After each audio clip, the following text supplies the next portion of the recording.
안녕하세요. 피부과 전문의 닥터 펠프스 유동규 원장입니다. 사람은 노화가 됨에 따라 얼굴에 있는 지지인대가 밑으로 처지게 되는데요. 그렇게 됨으로써 앞광대가 밑으로 쭉 처지게 돼서 이제 팔자주름이 좀 나타나게 되고, 옆에 옆볼도 밑으로 쭉 처짐에 따라서 심술보라고 하는 것이 두드러지고, 그에 따라서 마리오네트 라인이 되고, 당연히 눈가도 이렇게 좀 처지게 되겠죠.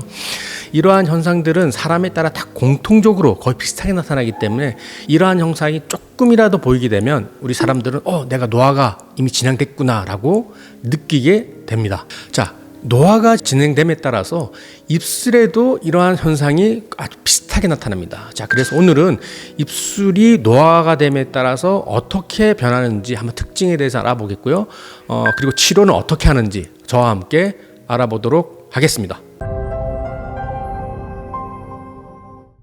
나이가 되면 입술이 어떻게 변할까요? 자, 사진 한번 보시죠. 한쪽은 딸, 한쪽은 어머니라고 이제 가정하시면 이제 보기가 편하실 텐데요. 크게 한 4가지 정도로 볼 수 있습니다. 사진상이 너무 작아서 안 보이시죠? 제가 하나 설명드리면, 첫 번째는 여기 입술 위에 이렇게 톡 튀어나온 인중선이 나이가 들수록 좀 불분명해지세요. 그리고 두 번째는 입술 자체의 볼륨감이 바람 빠지듯 밑으로 좀 쭉 꺼서 볼륨감이 작아지는 것이 두 번째 특징이고, 자, 세 번째는 입술 두께 자체가 얇아집니다. 그리고 네 번째는 입술 꼬리가 아래로 이렇게 처지게 됩니다. 자, 이건 역시 그림으로 보시면 이해하기 편하실 겁니다. 20대, 30대, 40대 이렇게 되면서 입술이 점점 얇아지고 볼륨이 없어지고 입꼬리 약간 밑으로 꺼지는 이런 것들이 이제 관찰되는 것을 확인할 수 있습니다.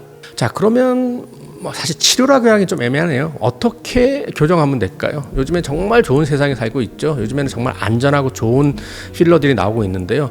거의 대부분 이제 저를 포함한 많은 선생님들께서 안전한 히알루론산 필러를 사용하게 될 텐데, 이러한 히알루론산 필러를 해당 부위에 적절하게 주입하면 아주 드라마틱한 결과를 볼 수 있습니다. 자, 일단 입술을 한번 크게 한번 보실까요?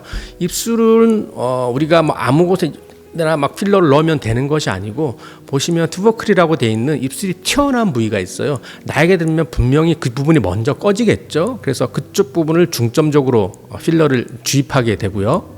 전체적으로 당연히 이제 중점적으로 채워야 될 부분도 채워야 되겠지만, 윗입술과 아랫입술을 봤을 때 약 비율이 2대3 정도일 때가 가장 아름답습니다. 그래서 거기에 맞춰서 각 그 환자분들의 입술의 형태에 따라서 이 비율을 맞추는데, 사실 이것은 교과서상에 나오는 공식이고, 최근 트렌드는 윗입술을 조금 더 두껍게 하는 그런 트렌드도 있어요. 그래서 너무 획일적으로 치료를 하면 안 되고, 각 환자분에 따라서 환자와 직접 대화를 통해서 거기에 맞는 적절한 양을 주입하는 것이 좋습니다. 자, 그리고 사진 하나 또 보여드리겠는데요. 제가 아까 입술 자체에 볼륨도 준다고 그랬잖아요. 옆에서 봤을 때 코랑 입술, 그 턱 부분이 라인이 있는데, 나이가 들수록 이 라인에서 입술 쪽은 밑으로 약간 꺼지게 돼요. 그래서 우리가 주입을 할 때 앞에서만 보면 안 되고, 옆에서 봤을 때 이 라인에 꺼진 부분이 올라올 수 있을 정도로 입술을 볼륨을 채워주면 아주 이쁜 결과를 볼 수 있습니다. 바로 시술 전후 사진을 보시죠. 요즘 트렌드는 너무 과하게 하지 않는 게 특징인데요. 자, 시술 전 시술을 보면 뭔가 과하지 않으면서 뭔가 생기 있고 젊어 보이는 듯한 것을 확인할 수 있습니다. 자, 사진 하나 더 보실까요? 앞에서 봤을 때도 역시 윗입술과 아랫입술의 비율도 적절하게 교정이 되었고, 전체적으로 볼륨감이 있죠. 이런 조그만한 차이에서도 얼굴이 상당히 젊어 보이는 것을 확인할 수 있습니다. 자, 다만 마찬가지지만 입술은 상당히 신경이 많이 분포되어 있는 부분이기 때문에 이 부분에 대해서 필러 주사를 하게 되면 통증이 사실 꽤 심한 편이에요. 그래서 당연히 마취크림은 발라야 되고, 통증에 아주 민감하신 분들은 여기 턱끝이랑 눈 밑에 신경 차단술을 실시하면 통증을 거의 없이 시술할 수 있습니다. 자, 그리고 입술 필러에 사용하는 필러는 여러 가지 필러 종류 중에서 되게 가장 부드러운 형태의 필러를 사용하게 되는데, 우리가 시술을 하다 보면 입술이 그래도 꽤 커서 많은 양이 들어갈 것 같은데, 의외로 1cc 이하 아주 적은 양으로도 입술이 금방 튀어나오는 것이 확인할 수 있습니다. 근데 다만 제가 가장 묽은 필러를 사용한다고 했잖아요. 자, 우리 필러의 특성상 이것이 시간이 지나면 서서히 물로 분해돼서 사라지게 되는데 필러는 많이 움직이는 부위에 빨리 빠지게 돼 있어요. 예를 들어서 뭐 코끝이라든지 팔자주름 안쪽에 필러를 넣었을 때는 이쪽 부분 움직이는 부위가 아니잖아요. 그래서 필러가 상당히 오래 가는데 입술인 경우에는 어쩔 수 없이 딱딱한 필러를 넣을 수 없잖아요. 그래서 부드러운 필러가 들어가게 되고 입술은 우리가 말을 하고 식사를 하기 때문에 계속 움직이는 부위예요. 그래서 일반적으로 보통 필러보다는 효과가 짧은 것이 안타깝게도 입술 필러의 특징입니다. 자, 그런데 세상에는 똑똑한 사람들이 많죠.